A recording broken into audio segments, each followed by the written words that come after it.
Hey everybody, how are you doing? This is Bryan Kramer. We are back with another H2H chat. Kind of excited about today as we have an incredible guest. I'm talking to Ben Parr. We are, I'll do a formal introduction in just a second, but I just wanted to make sure that everybody is doing well today. You guys are having a great summer, and actually it's coming to a close here for those of you who have kids that have kids that are starting school. It's about to get real, and I know that to be true because I've got one of those, or a couple of those too. So here we go. Let's get started. We've got another amazing guest on today on H2H Chat. If you would like to follow along, if you're new to H2H Chat, you can follow on Twitter at #H2HChat. It's that simple. And all you have to do is just throw out a couple questions, a couple comments. You can tweet as you go. The questions that you throw out will actually be used in the second half of this chat, meaning I'm going to choose your questions and pose those back to Tony Stark here, or Ben Parr, as he goes by his pseudonym name. And we'll be chatting about those questions later on. So I'll let you know. That comes about halfway through the show. So keep those questions coming, and we will take them as they come. All right. Without further ado, I am here with Ben Parr. Ben is an award-winning journalist, entrepreneur, investor, keynote speaker, and expert on growth and attention. He has my attention, at least for now. Is his name really Tony Stark? He is a general partner at Dominate Fund, an early stage, well, he could be early age, early stage venture capital firm, and the author of best-selling book Captivology. So it's like our books are brothers from other mothers, since I wrote Shareology.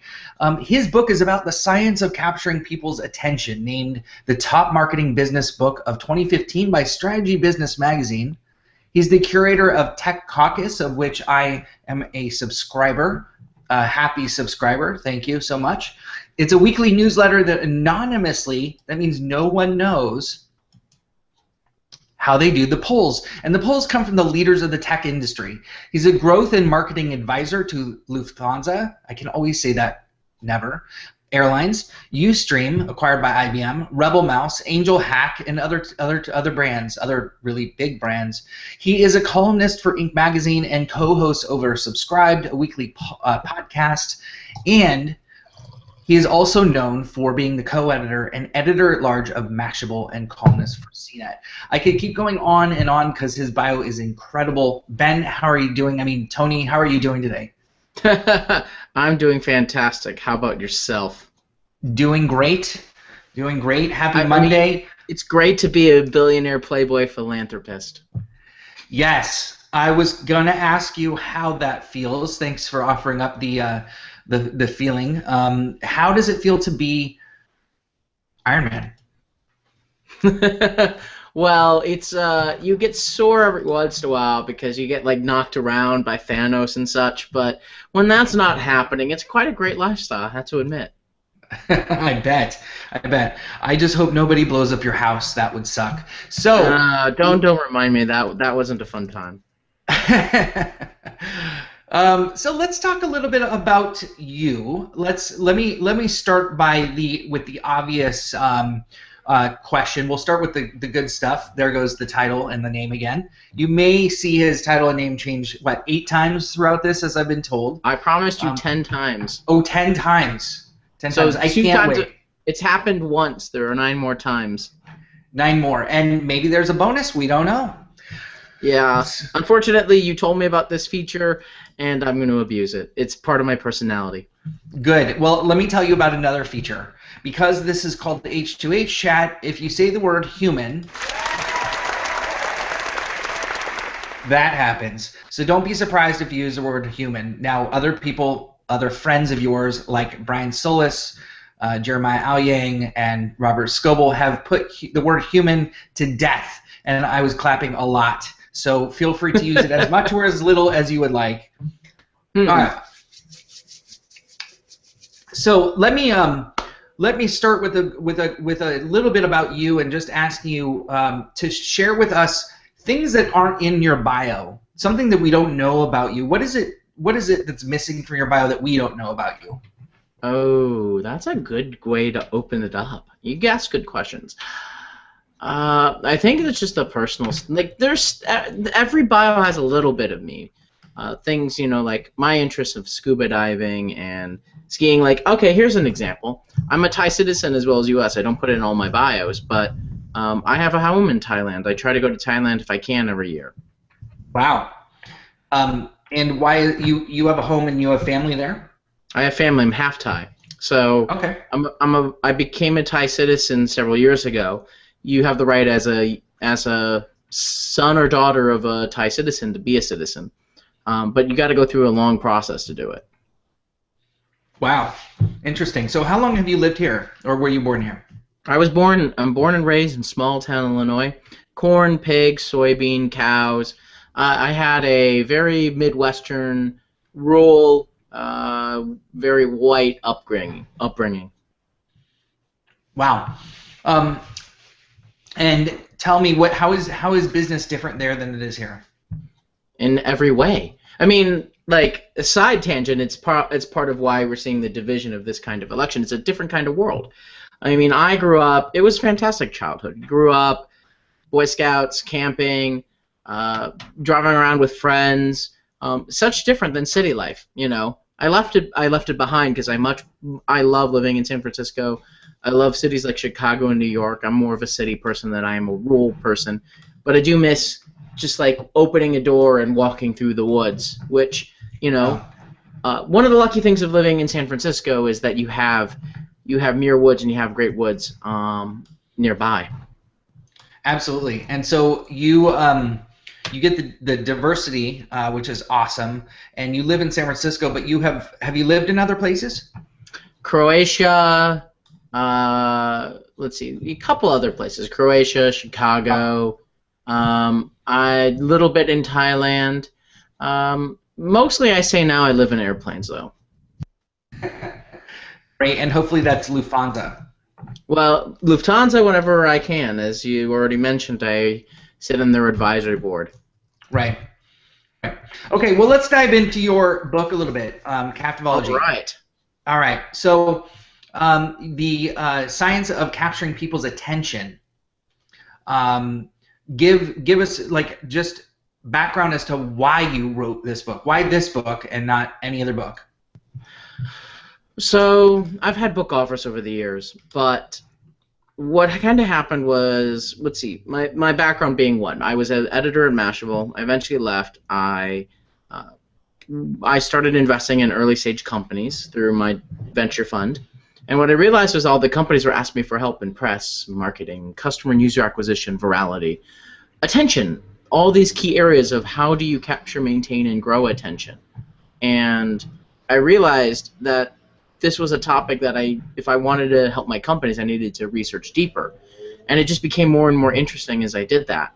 Eventually it came to a point where I realized like this was something that needed to be turned into a book because there's been a lot of scientific research done in attention and memory over the last 300 years, but nobody really put it into something that the public could consume, despite the fact that attention is the fundamental currency of the modern economy.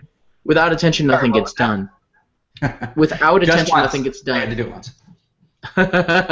Thank you. I was wondering because it's like, are you not hearing me because of Wi-Fi or something? But see, it consistently happens. There's a consistent difficulty, not just in paying attention, just the amount of information being brought to us. We're not equipped because in 1986, the average human being was exposed to 44 newspapers worth of information.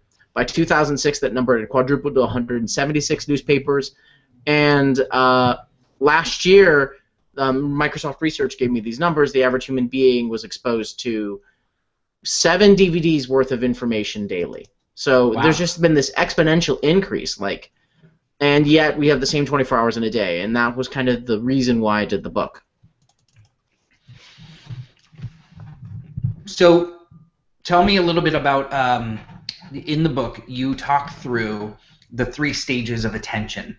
Can you give us a summary of the 3 stages? All right. So, as a TV personality, I think you should be able to do that.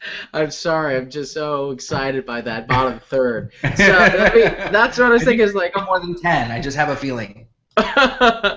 So the 3 stages of attention. or go. So here's how I describe it. So describe attention like a bonfire. Attention is not this on-off switch that most people think of it as. It goes in stages. And so my research showed that there were 3 stages. Immediate attention, which is our automatic and a visceral reaction to certain sights, sounds, and stimuli.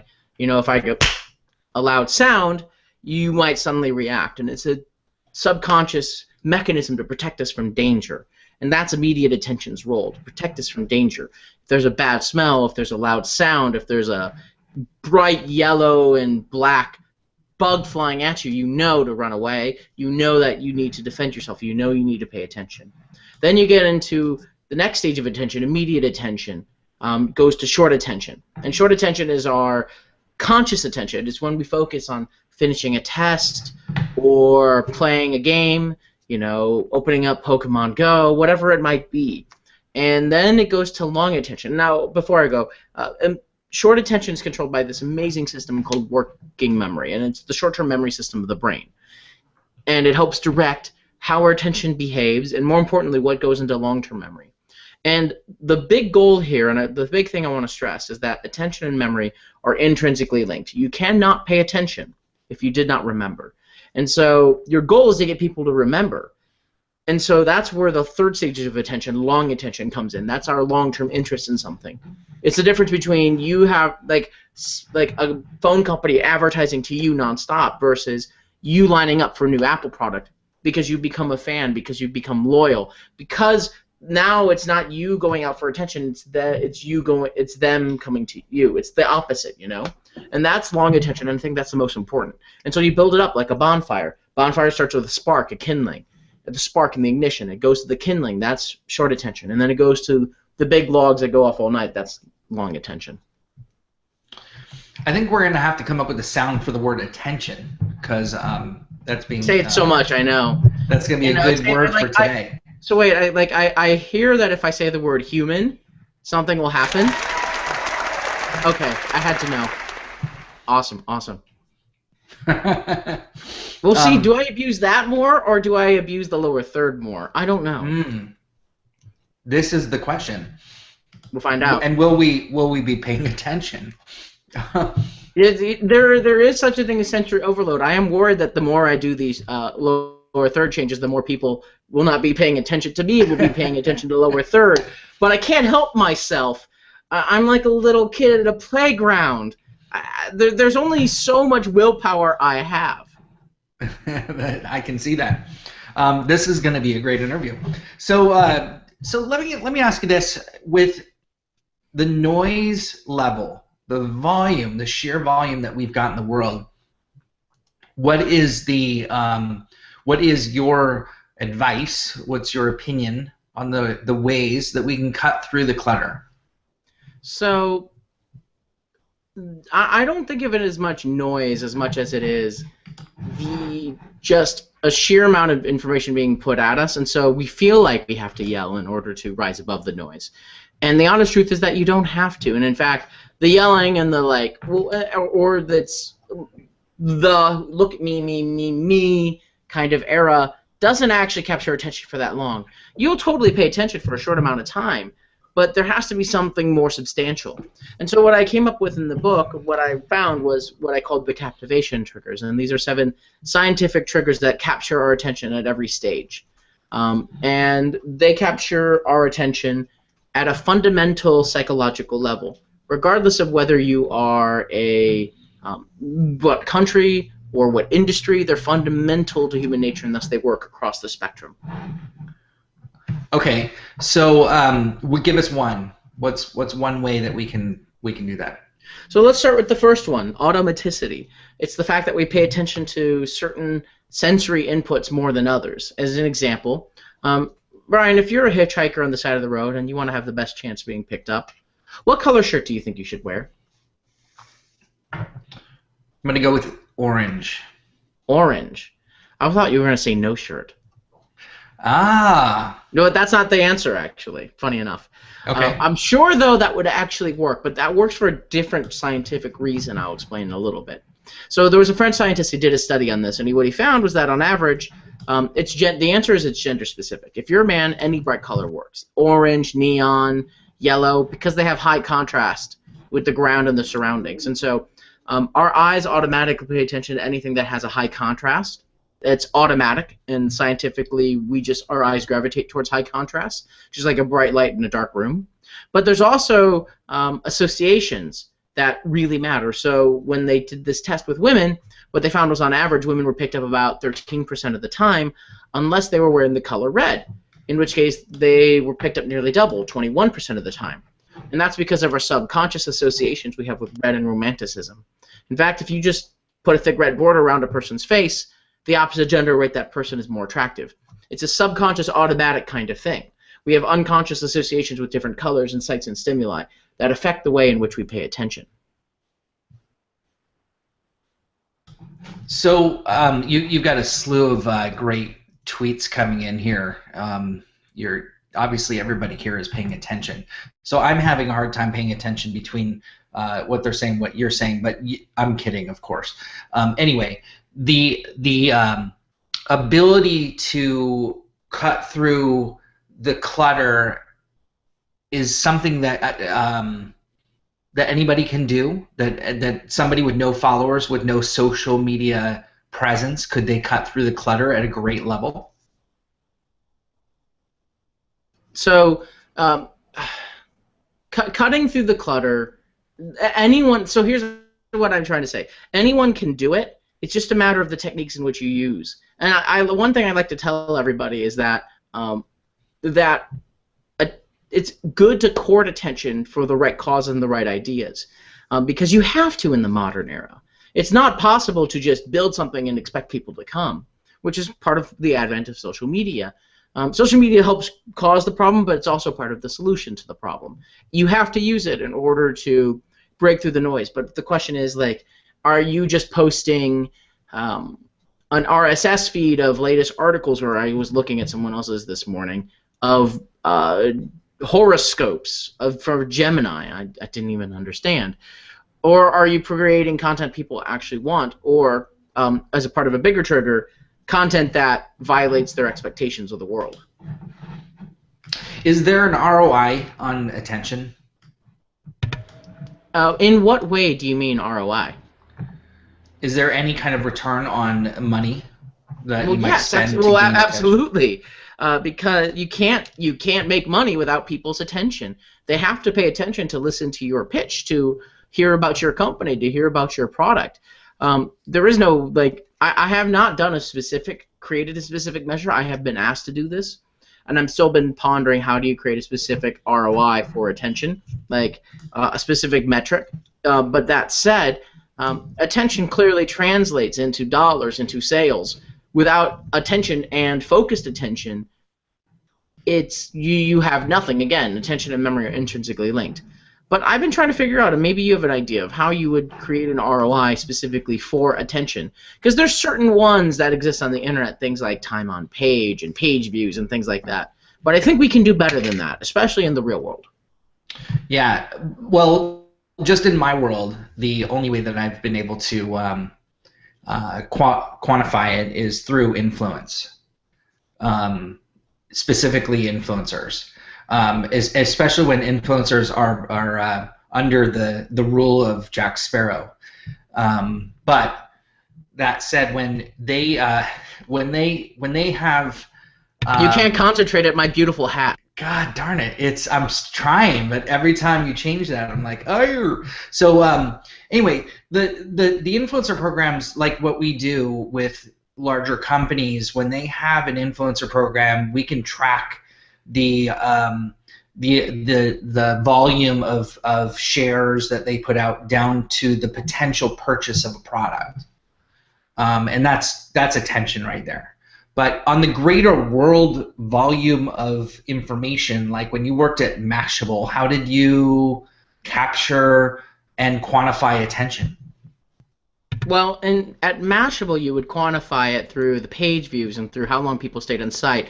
But the bigger and more important one, I think, for not just a publication like a Mashable, but for everybody, is return. Is return visits, is loyalty, is loyal users. You know, when I'm looking at companies to invest in, especially consumer ones, well, both consumer and enterprise, I care less about the number of daily actives. I care less about the number of total users, and I care more about the daily active and the daily monthly, and especially the return. What percentage come back after that initial meeting? That's where real attention is made, or real attention is really measured.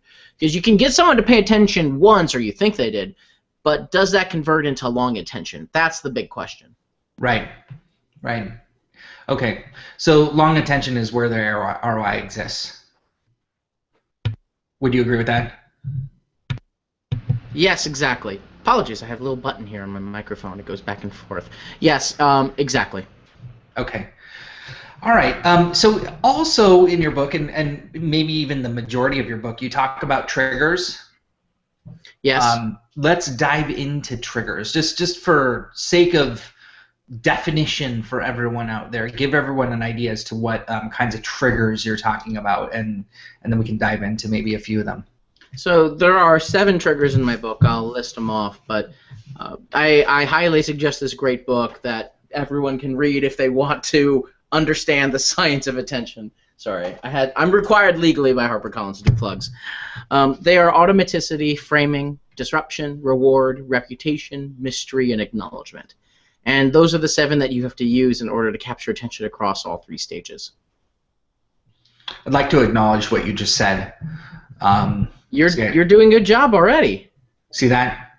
So I jumped to the last one. But triggers in general, life is built on triggers. We are an abundance of triggers. One thing happens, another thing takes over. How did you come up with your 7? Not 8, not 6. Where did the 7 come from? Well, the 7 came from the research. I played there's an imprecise science in some ways to this, but it very clearly demonstrated to me that these 7 categories, these 7 triggers were the 7, and a lot of other categories people would propose fall within the 7. It's kind of a matter of what triggers capture what attention at what stages. There's only so many triggers that really do captivate us.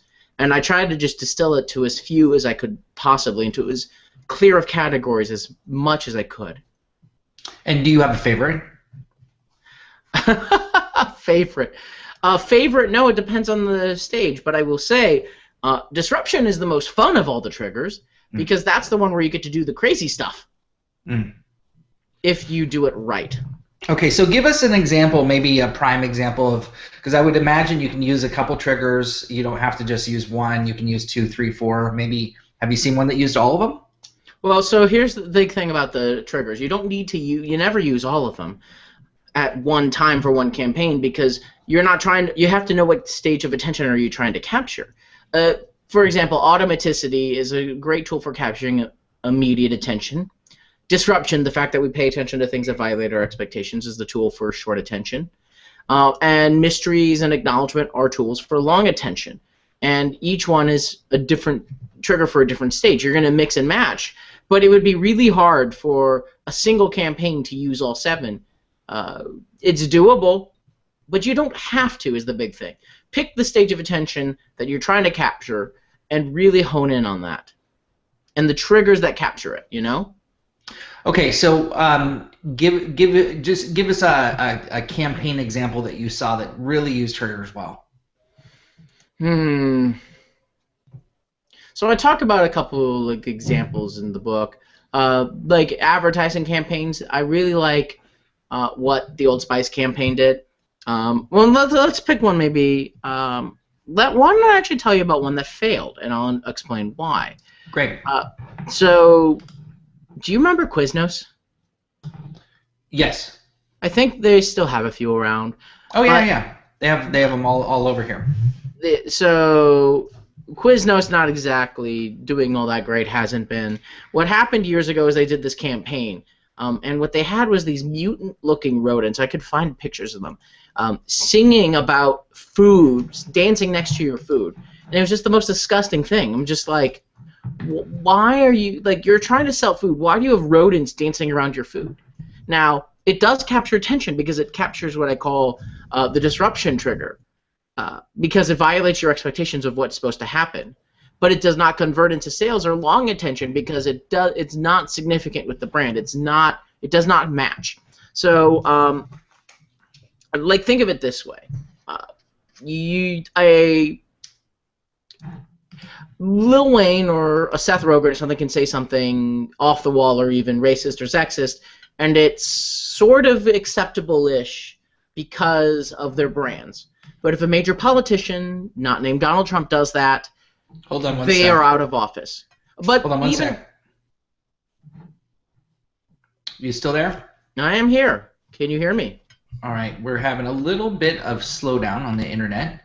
Let's see if we can fix this with a setting. The internet, never wanting to play by the rules. Okay, Maya can see you fine, so keep going. All right, so I don't know what's happening there. There we go. So, so look. For example, like, everyone asked me about Trump. I even did a couple interviews with a couple newspapers about Trump and his rise. Captures attention, disruption trigger, violates all our expectations of what a politician is supposed to do. But now you're starting to see the consequences of that play out in the polls, because while it captures attention, it's not positive attention, the type of attention that you want as a presidential candidate. And so it's not adding up to a majority of votes right now. And so there's a two-edged sword or a two-edged knife to whenever you're trying to capture attention using the disruption trigger. Quiznos did it wrong. They did that campaign. It got attention, but it didn't convert into sales, and they went bankrupt. We'll see if my theories hold by the end of the election or not. But so far, they do. Great. You're going to have to excuse me. The internet on my side is a little bit choppy, but I think everyone out there can see and hear you, so I'm just going to continue with the line of the questions. Hey, everyone, if you can see it, if you can see me, just tweet at me, at Ben Parr. I'm going to put it instead of I Love Lamp. And if you have questions, shoot it to us in H2H chat, right? Yes, please. Yeah. That would be fantastic. I've been capturing a few along the way here, so it's great. Perfect. What are we on now? We're on, I think, 5 or 6. Let's call it 6. I lost count. We'll call it 6. We'll call it 6. All right. So far the lower thirds are winning over the hand clapping. Ben, so when you look at triggers, when you look at something, do you see which trigger fits automatically, or is there a process to that? For once you learn the triggers, it starts becoming instinctual. The process is like you list out the triggers, and then you see what your task is, and you figure out which stage of attention you need to capture, and then you pick the triggers based off of that. That's the primary way, but you kind of have an automatic sense of it. You do this a few times. Great. Okay, so with just a couple minutes left, let's jump into, before we get into the questions, let's jump into just a few questions around journalism. Your background is in journalism, and you have a lot of obvious influence, and your career has been spent there. Yeah. So where do you see journalism now? And next question I'll ask you in a second. Where is journalism? Where are we at with journalism? What's going on? The answer is an inflection point, a transition point, and there's a lot of turmoil. John Oliver did a great piece recently on his show about it at newspapers, where it's harder than ever. It is harder to do investigative journalism. But that said, publications like BuzzFeed have been hiring dozens of investigative journalists trying to pick up the slack. I do think that has dropped some, but I do think we've also gained more voices. There's a positive and negative to each side. One of the other negatives is that we've become more echo chamber, more listening to just one side. If you really don't believe the media, you can follow very specific websites. I'm not going to mention which ones, for the news that you want, or your newsfeed will cater to that cause. So we're kind of getting more information, but a lot of times we're only getting one side or one piece of information. And I think that's like it's becoming more, like, the simple answer to your question is it's becoming more personalized, and I think that's both a good thing and a dangerous thing. Okay, so now let's talk about the future. You kind of led into it a little bit. Where do you see journalism going in the next few years? Well, I think journalism will become. I so a couple things. One, I think you will see more investment into journalism from people like Jeff Bezos and from more of the like billionaire philanthropy side, which is good and bad. Good that it doesn't have to always just make a profit. Bad in the fact that it's controlled by a small group of people. I think you will see it become less human. Aw. Didn't expect it. Darn it! Just snuck that right in there, didn't you? Prize? You're only on 2, so you're not doing too well so far. I can't give you prizes for 2. Oh, fine. I can keep on saying human if you really want me to. But see, I'm not going to just keep on saying that word over and over again. No, I just you want have to sneak it in subtly. Yeah, I'll sneak it in subtly. Where did we left off? I was talking about humans so much. But the future journalism will be less human and more artificial intelligence. Sorry. Yeah, you didn't expect that. And you're going to see more of the basic stuff done through AIs. And I think AIs will be a larger part of journalism in a closer future than people realize. People think, oh, a machine or an artificial intelligence can't do my job. But really, in the long run, machines are better at more things than we are. And more jobs are going to be taken over by machines and by artificial intelligences, and we have to prepare for that as well, including in journalism. So, you started Mashable, or you were one of the I was a co-editor, an editor at large, and one of the first employees. So tell me about, or all of us, about your experience there. What was that like, starting it in the midst of this transformative journalistic change when online became when Mashable became huge? Yeah, that was a fun time. I mean, it was like the Wild West of tech and the Wild West of new media. You know, it was just like, we need to get things out. We don't have anybody else. Ben, I remember once I was sitting at my desk in Mountain View when I lived down there, and I got a phone call from a friend, and she was like, Ben, what are you doing in 10 minutes? I'm like, I don't know, what am I doing? She's like, Ashton and Demi want to talk to you. And I'm like, that Ashton and Demi? Yes. Okay. So like in like 5 minutes, I was chatting with Ashton and Demi, and they're giving me an exclusive to their Haiti nonprofit. Things like that would just happen to me all the time in the early days. In the early days too, it was just trying to build up audiences and like what feels like silly competitions at the time between like Mashable versus TechCrunch and all sorts of just like it was a fun time. But I was also, I would work from like 11 a.m. till midnight on a shift, and then I'd be up at 9 a.m. to go until midnight for another shift because we needed editors 24/7. And then it got bigger, and it was different because it was more management. It was more like getting a lot more people. There was more coverage. It was a whole different kind of thing.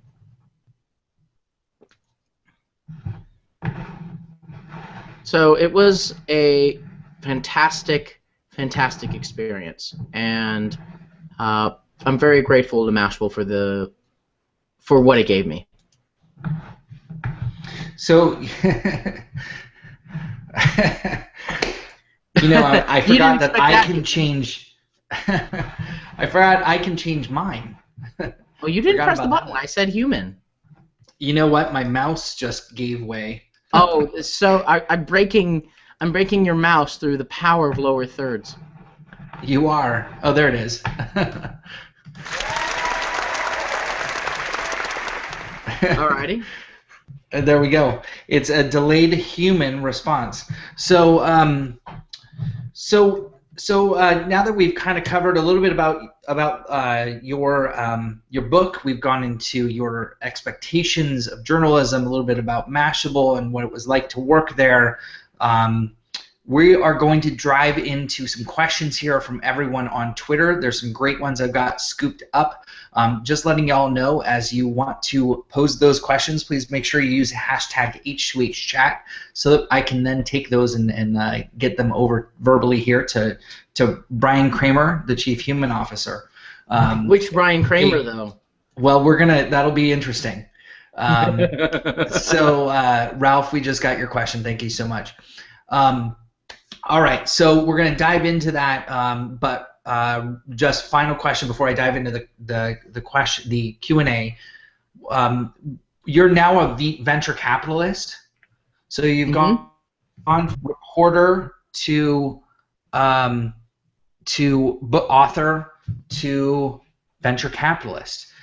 How are you seeing this all come together? Like, what is it that got you into being a venture capitalist? How are you using your skill set, and what are you enjoying about being a VC versus everything else that you've done now?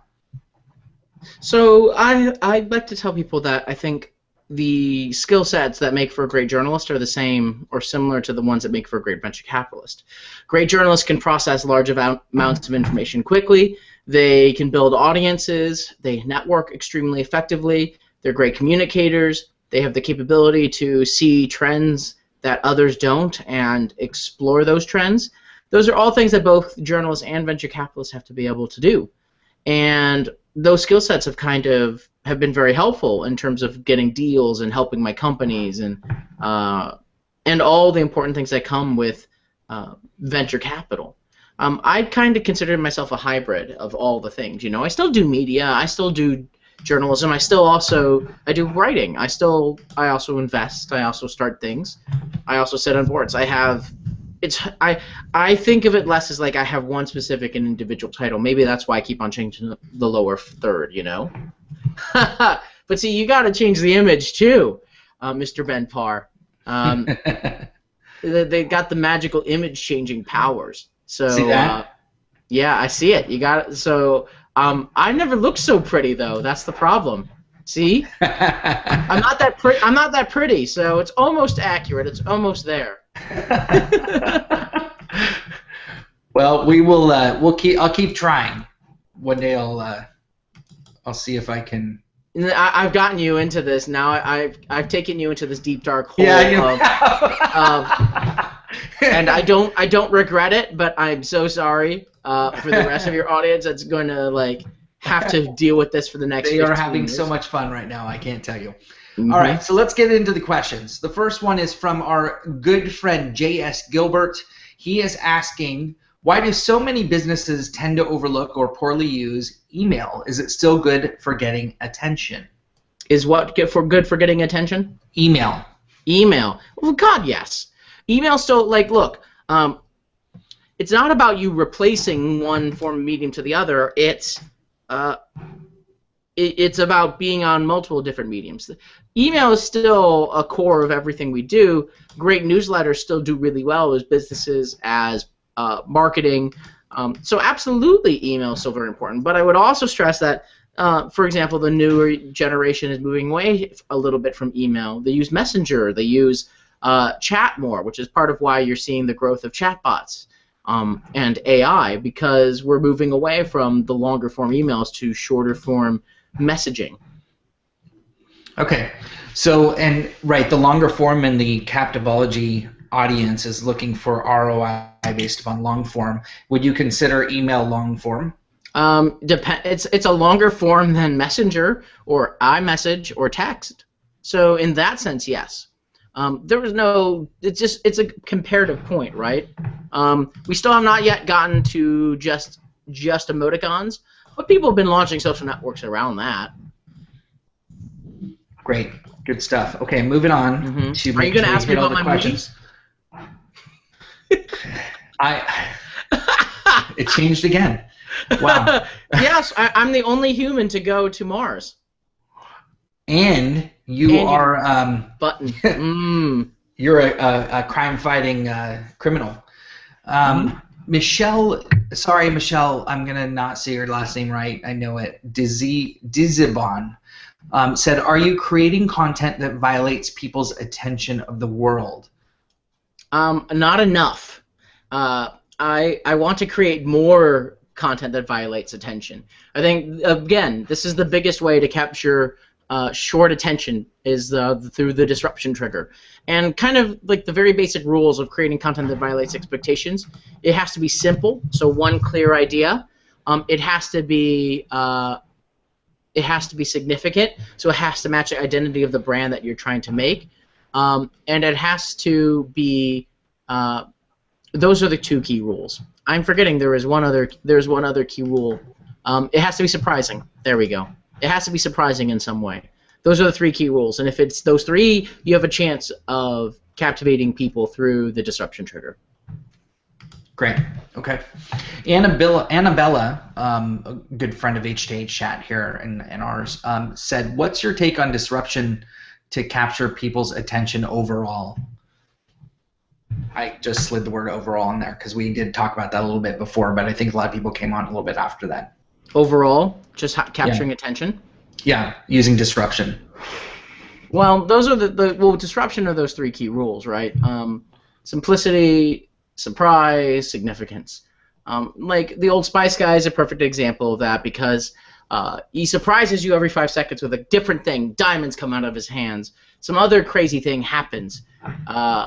But there was another example. The Patagonia did a great job with this too, with a campaign they did years ago, the clothing company with "Don't buy this jacket," which is not something you're supposed to hear from a brand. Don't buy our stuff. But when you looked into it, they were telling you, we don't want you to unnecessarily buy our stuff. We're about the environment. We'll repair your clothes to protect the environment rather than take profits. And that message resonated. Their sales doubled in 9 months after they launched that campaign. So it's just really about following those three rules and making sure you do, when you're using it, you use the disruption trigger in a way that is surprising and is significant to your brand, and then following up on it with another trigger that keeps attention, because it's a short attention trigger. So you need something that captures long attention, like the mystery trigger, or the proper kind of rewards, or acknowledgement. Which, by the way, acknowledgement is the fact that we pay attention to the people and things that violate that acknowledge us or provide us with validation, empathy, and understanding. So I'm going to turn a question here from our friend Nancy Rubin. A comment. We're going to turn a comment into a question. She said the next tool for journalists are artificial intelligence. Do you agree, disagree, and why? That the next journalists are artificial intelligences? Next tool for journalists. Oh, God, yes. Absolutely. It's already started with chatbots. It's absolutely one of the major things. I envision a world where artificial intelligences are companions to us that help extend our brains in ways that we cannot do now. I'm not even sure what that future exactly looks like, but I absolutely think they are going to be core. But to be clear, we're still 5-10 years away, maybe longer, from true artificial intelligences. But we're already starting with NLP and language processing and the technology underlying that's needed to make AI a mainstream thing. But in the long run, yes, AI is going to be a major, major tool of journalists and journalism. Great. Good stuff. So Ralph said, has journalism shifted its focus from an informed citizen model to a preferred narrative model? Yes, but not. I believe yes, and it's not the fault of the journalists. It's the fault of the tools that disseminate information from journalists. Facebook news feeds and Twitter news feeds are designed or in such a way where you're getting the content you want. You're not following. If you're a Republican, you're probably not following a lot of Democrats, and if you're a Democrat, you're probably not following a lot of Republicans. And so it's a self-enforcing echo chamber that in the past, everyone watched, the nightly news with the nightly news with the anchors with Brokaw, and you could get news from a source that both sides trusted, or that was there were fewer sources, and so as a result, there was less of this personalization. So I absolutely think it's going that way, but it's not because of the journalists, but it's a reaction to the tools that we use now to consume information. Hashtag bacon. I saw that. So what is the differentiation now, or what's the future of using now live video is available? I don't know if you saw live video was capturing the guy climbing the Trump tower the other day. It was almost as if everyone became a journalist. Is that possible? And where is the line between professional journalism and everyone else? The line is clearly blurring in some ways, but that's like that. Journalists, I think the bigger job is the fact checking, is like, yeah, there's a video, but someone's got to verify that video is true. Someone's got to verify that those statements are true. Someone's got to do the investigation that no one else is doing. I think that's what journalism really is about, and that's why there's still a key place for institutional journalism and true journalists. But journalism has, for both good and bad, become more accessible. Through, like, you can become a great journalist with your own blog as long as you're following, you're doing great investigative work. But there's also people we've seen who build audiences to spread misinformation or a very skewed view in the guise of journalism. And it's uncontrolled. It is totally uncontrolled. That's why you saw, for example, Twitter ban Milo for abuse. You can only block and hide. You can't stop it. Good and bad. Right. All right. So it's going to be interesting to see where that goes. Getting back over to the question here that JS has for you, another question he has. Ben, does it bother you, and why would you guess we see writers not giving citations or attributions, even from quality sources? Well, you see some of it through hypertext and hyperlinking, and you definitely see it through books. But since the dawn of journalism, the unnamed source has mattered, because there is information that you just cannot get without people talking, and they're not going to talk and risk their jobs without having the veil of anonymity. It does make it dangerous because people don't believe, you're not naming your source, so how can we believe you? And so we need more proof of just unnamed sources say, or 3 different sources, documentation, ledgers, emails, everything. I don't think. I think there should be more citation of information and facts, but I remember from my time in Mashable and that speed mattered just a little bit more if you wanted to keep up with the competition, and that's part of the unfortunate change that has happened as a result of the new media era of journalism. Interesting. So yeah, and it definitely is a new era. Okay, I'm gonna actually jump because we only. What's that? Human. See, you're really good at this because I never think you're gonna actually do it, and then bam.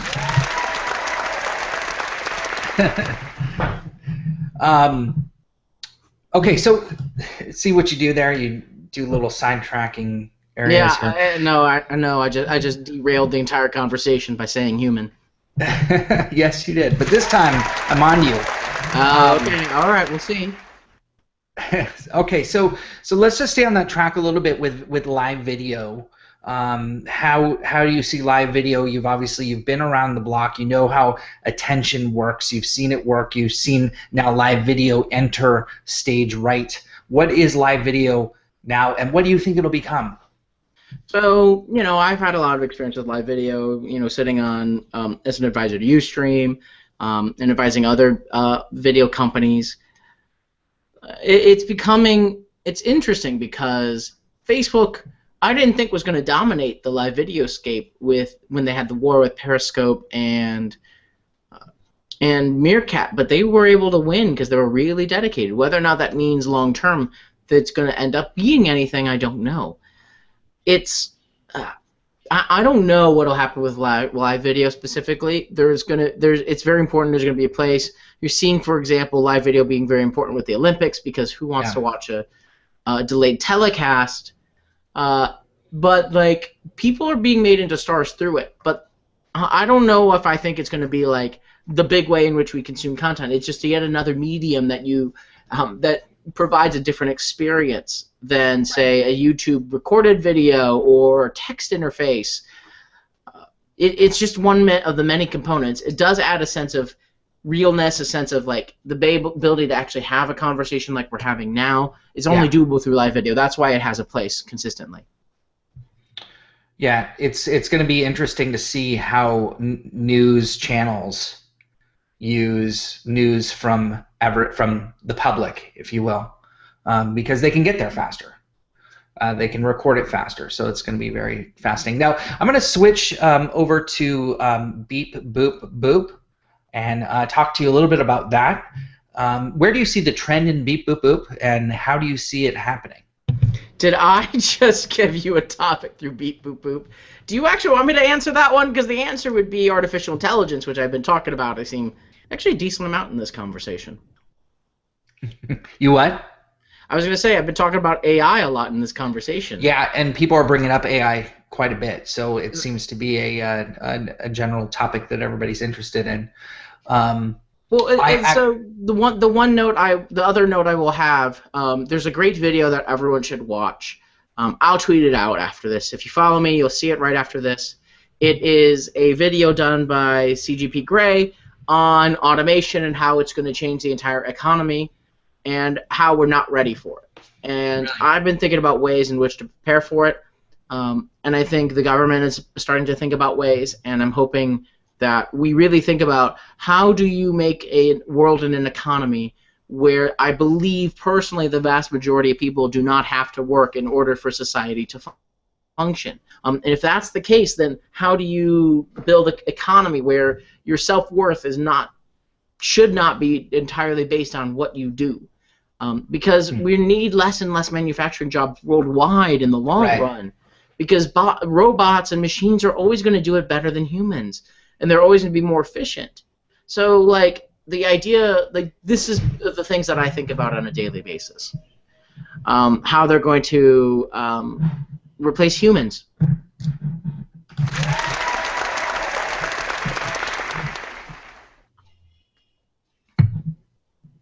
Humans. All right. Now I'm good.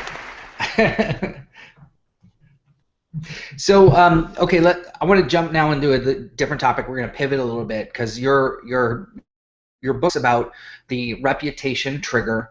You even cite J.K. Rowling as a source of what some people have called personal branding, if you will. There's how to become an expert. There's lots of ways that you can phrase it.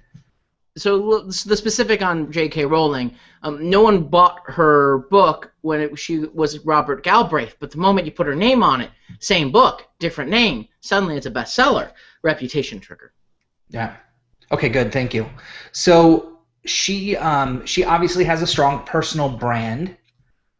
Her personal brand sells. Now, where do you think personal branding exists today? Is it something that do you see people building their personal brands? Is it the right terminology?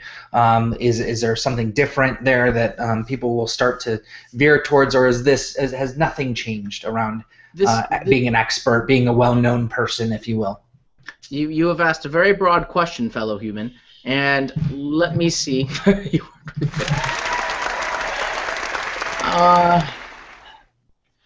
Look, it's more important than ever because jobs are more individualistic, and even like people, founders, companies, we want to build a relationship with the people behind them. And so the personal brand is more important than ever when you want to build like a journalism career, when you want to build any kind of career, because it's the personal brand that gets you the next gig, that gets you the following, that gets you the venture capital deal. And this is where creating content and establishing yourself as an expert in a key area, and really actually being an expert in a key area, truly matters. And I discussed this in the book, how we pay attention to experts at a very powerful subconscious level. It's called directed deference. We actually turn off the decision-making centers of our brain when we're listening to someone we perceive as an expert.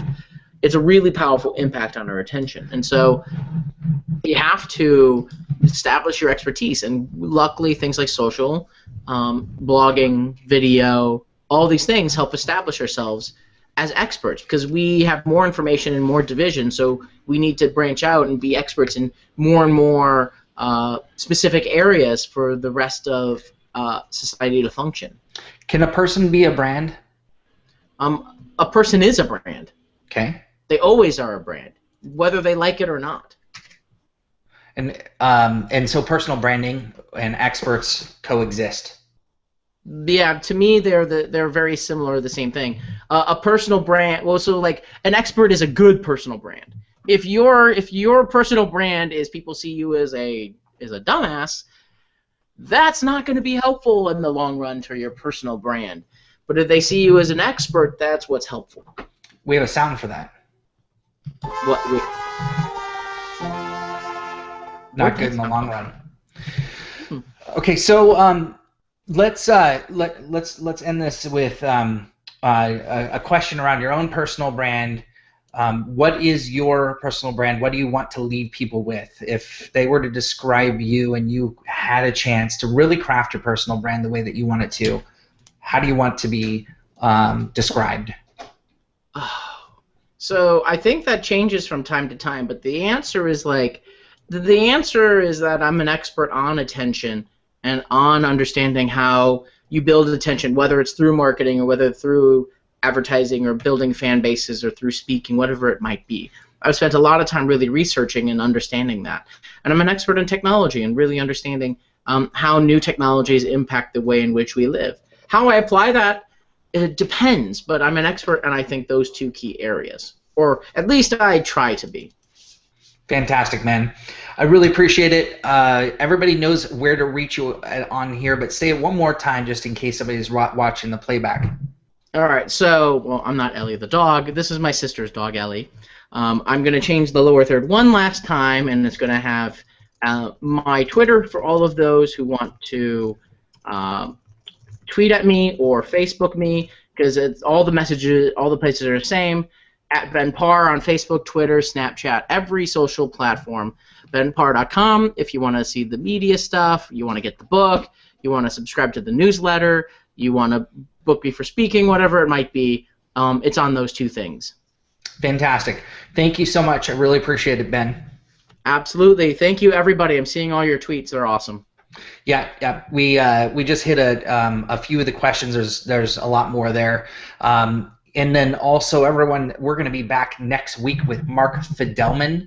He is going to be talking about how to use video in your marketing, and he's killing it with video. So we're going to be talking to him. He's also the author of Sociology, I believe. So there's a lot of ologies. So anyway, let's end this week in a great way. Have a fantastic week. Or sorry, end HH in a great way. Have a fantastic week. Bruce Wayne, I hope you have a great day saving people. I hope tonight's not a killer and you get some sleep. Thank you. Cheers, everybody.